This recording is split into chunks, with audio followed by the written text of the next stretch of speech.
I keep telling everyone to keep an eye on the G20, the IMF, and the FSB, along with the BIS. And in this video, I'm going to show you guys exactly why and why this is actually very bullish for XRP and also Ripple. If you guys want to absolutely crush this market, I mean making sure that your long-term, your mid-term, and even your short-term goals are being hit in this space, you guys need to be in the Discord. I have a complete free section and a complete paid section as well, where both sides are getting a ton of value. Even the free side. Guys, I don't ignore the free side. We have weekly events in there. We're doing portfolio reviews, you name it. So what are you guys waiting for? Join the free Discord now. Links are down in the description below. So with that being said, welcome to the channel, everyone. My name is Nick. For those that are new to the channel, hopefully by the end of this video, you guys do become a subscriber. So going all the way back to September of 2023, we saw a big announcement. The G20 nations endorse IMF and FSB guidelines for crypto regulation. The G20 called for effective, timely, and uniform crypto regulations to avoid regulatory loopholes. Now, even today, they are still working on this. This goes all the way back a year ago. But if we look at this, okay, we have the move is seen as laying the groundwork for future regulatory frameworks in the crypto space. The collaborative recommendations were unveiled on September 7th in response to a request from the Indian G20 presidency. Their guidelines offer thorough advice for authorities to manage macroeconomic and financial stability risk arising from crypto asset activities and markets, including those related to stablecoins and also DeFi. Now, as we do look at this, right, I want to put your focus on the CPMI group, which, you know, this is the BIS, Ripple is a part of it. If we look at the risk management of financial market infrastructure, this is all on board with the FSB. This work relies on layered coordination encompassing joint work with the IOSCO, which is the International Organization of Securities Commissions, other standard-setting bodies, and the Financial Stability Board. And if we look beyond this, this is all around payment systems, security settlement systems, and central counterparties. It's the foundation of the CPMI's work. And here we have enhancement of cross-border payments. This has been a priority of the G20 agenda since 2020. The CPMI and the FSB developed a roadmap to address the challenges that affect cross-border payments with the goal of improving the speed, transparency, and access to cross-border payments while reducing their cost and maintaining their safety. In 2022, a strategic review focused on how to meet the 2027 targets set by the G20. So we're talking about in the next 3 years, over the next 3 years, we are going to see all of this implemented. Regulations won't take until 2027. I told you guys that. The FSB is looking at the end of 2025. Now, the result of this review was a prioritization plan and engagement model for taking the program forward. The prioritized roadmap focused on the work on 3 themes: payment system interoperability, an extension, legal, regulatory, and supervisory frameworks, and cross-border data exchange and message standards. And again, this is all with the G7, the G20, the FSB, and also the BIS. And by the way, this is together with central banks from across the world, as well as private sector actors, to foster the interlinking of faster payment systems, improve access to payment systems, extend payment system operating hours, adopt harmonized ISO 20022 data requirements, and promote harmonization of APIs. This is all around infrastructure. And then down here, we also have the digital innovation and payments, clearing, and settlement. Again, this is with the tokenization and cross-border central bank digital currencies. We also have G20 being mentioned here around tokenization in the context of money and payments. And this is with, of course, the BIS. On CBDCs, the CPMI analyzes the ideal timing of key technical and policy choices regarding cross-border CBDC functionality and on how central banks can effectively collaborate on this functionality. Finally, the CPMI, together with the IOSCO, analyzes risk associated with multi-currency and asset-linked stablecoin arrangements, and if needed, develops relevant policy considerations. Thinking about how crazy this actually is, combined with the fact that 15.37% of all central banks are in discussions with Ripple. And I think it's actually even more now. I think it's close to like 20% of all central banks are now in discussions with Ripple, because they are still now in discussions with like 20 to 30 more central banks. Think about how crazy this is that a crypto-based company like Ripple is in discussions with that percentage of central banks while working with the BIS on this work program with the G20, the BIS, and also with the FSB. It is insane to me. This also proves the fact that like Ripple is a heavy hitter behind central banks and the modernization of their infrastructure. Also over here, this goes back to October of 2023. This is from the BIS. This is an interim report to the G20 linking fast payment systems across borders, considerations for governance and oversight. Within this, check this out.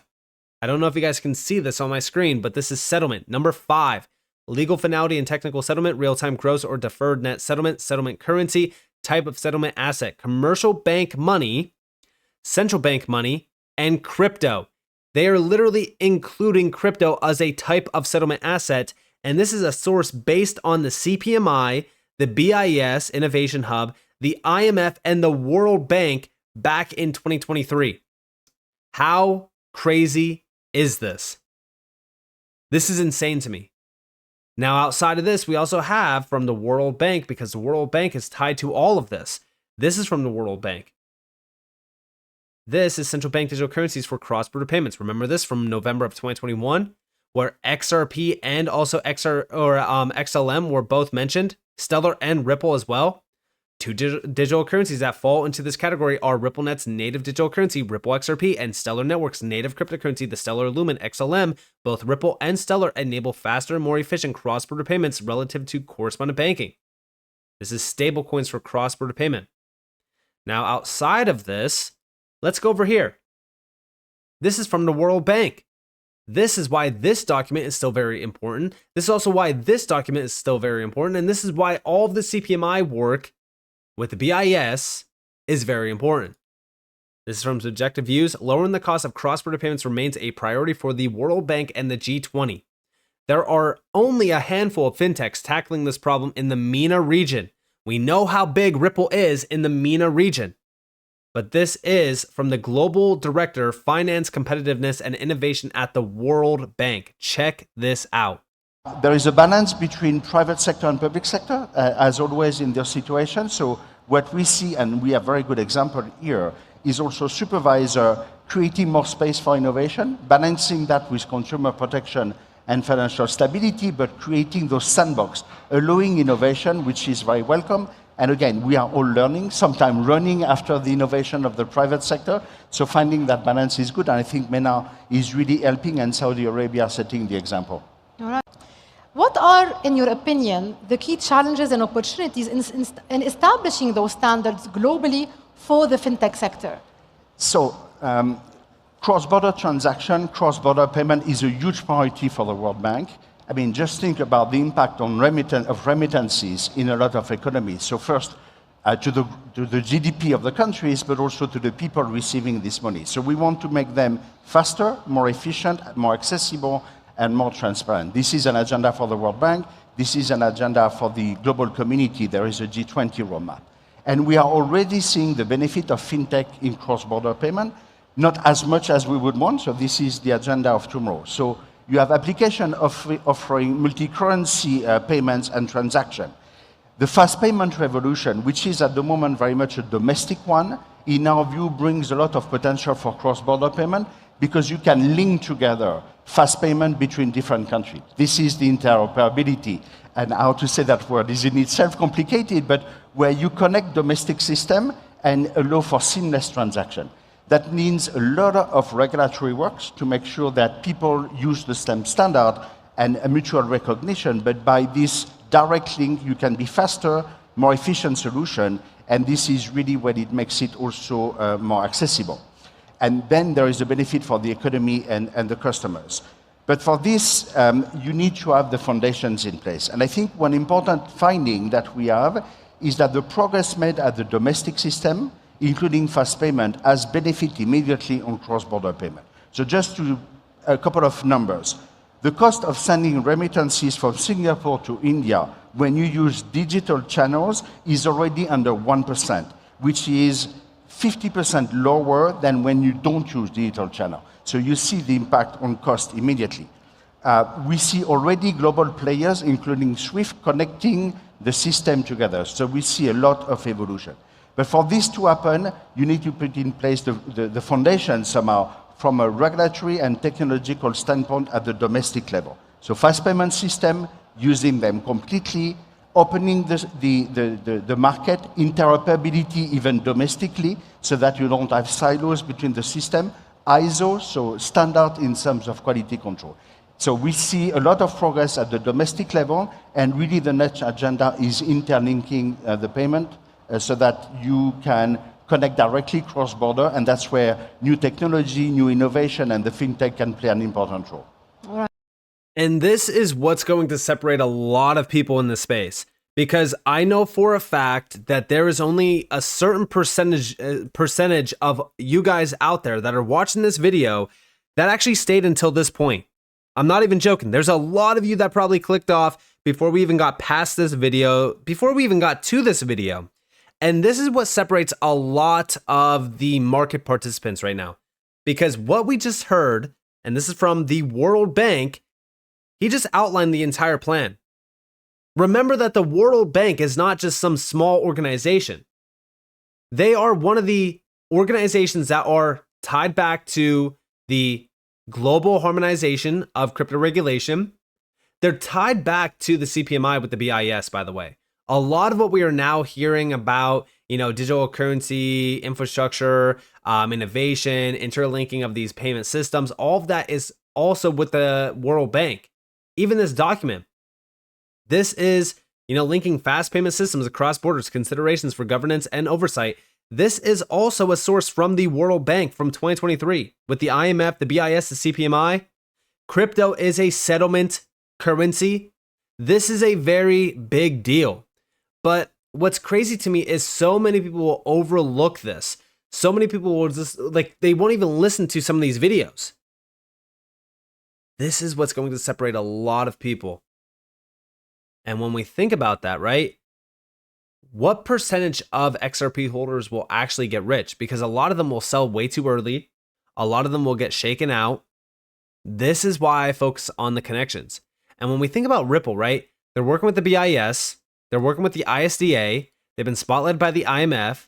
They've been spotlighted by the World Bank. They've been meeting with central banks for years.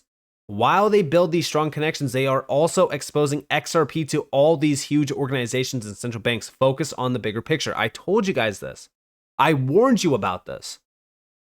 This is why I am 100% committed to researching further, diving deep into the rabbit holes that's around these organizations, around these major players that are pulling the strings around our global monetary system. Because from my point of view, it feels as though some of the winners from this space are already handpicked. Ripple is one of them.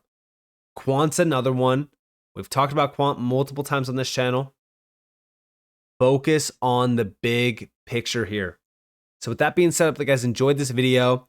If you guys did, definitely leave a like, subscribe, turn notifications on because more free content. You guys are more than welcome to follow me on Twitter and join the free Discord down in the description below. And with that being said, guys, it's been Nick. Thanks for watching. Peace out.